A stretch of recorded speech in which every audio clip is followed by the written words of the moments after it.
لە عێراق پرسی یاسای حەشری شەعبی بۆتە بابەتێکی ئاڵۆز و هەستیار چوارچێوەی هەمانگی هەوڵ دەدات پەسەندکردنی وەک ڕوبەڕووبوونەوەیەک لەگەڵ ئەمریکا نیشان بدات لە کاتێکدا کورد و سوننەکان ناڕازین و هۆشداری دەدرێت لەوەی تێپەڕاندنی عێراق ڕوبەڕووی دۆخی مەترسیدار دەکاتەوە.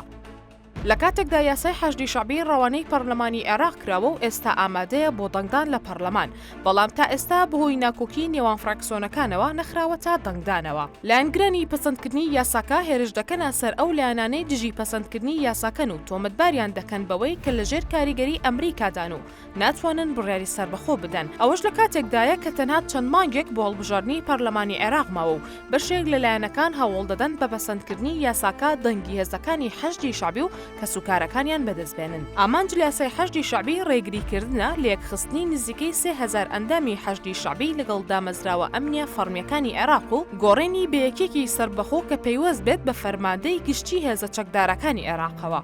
هەفتەی ڕابردوو مارکۆ ڕۆبیۆ وەزیری دەرەوەی ئەمریکا لە پەیوەندیکی تەلەفۆنیدا لەگەڵ سەرۆک وەزیرانی عێراق نیگەرانی خۆی سەبارەت بە ڕەشنووسی یاسای حەشری شەعبی دووپات کردەوە و جەختی کردەوە کە پەسەندکردنی هەر جۆرە یاسایەکی لەو شێوەیە دەبێتە هۆی زیادبوونی هەژمونی ئێران و لاوازبوونی سەروەری عێراق. لە بەرامبەردا سوودانی بەرگری لە یاساکە کردو بە بەشێک لە دەستپێشخەریەکی فراوانتری چاکسازی ئەمنی ناوی برد. لەبەرامبەر ئەم هەڵوێست و داواکاری ئەمریکا، قەیس خەزعەلی سەرۆکی بزوتنەوەی عەسائب ئەهلی حەق و یەکێک لە سەرکردە دیارەکانی چوارچێوەی هەماهەنگی ڕایگەیاند ڕێگریکردن لە پەرلەمان لە ئەنجامدانی ڕۆڵی خۆی لەژێر فشاری ئەمریکادا پاکخستنی دام و دەستگاکانی دەوڵەت و کردەوەیەکی ڕەشگیری سیاسی قبوڵ نەکراوە. هەروەها بچوتنەوەی نوجەبا لێدوانەکانی ڕۆبیۆی بە دەستێوەردانێکی ئاشکرا ناوبرد.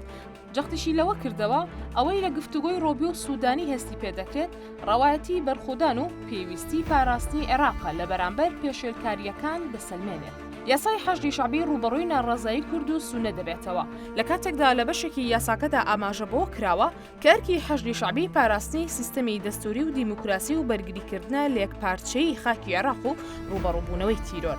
ئەسیل نوجەیفی یەکێک لە سەرکردە دیارەکانی سونەکان پێی وایە ڕەنگە دوجار چوارچێوەی هەمانگی پاشەکشە بکات لە دەرکردنی یاساکە بۆ هۆی دژایەتی ئەمریکاوە.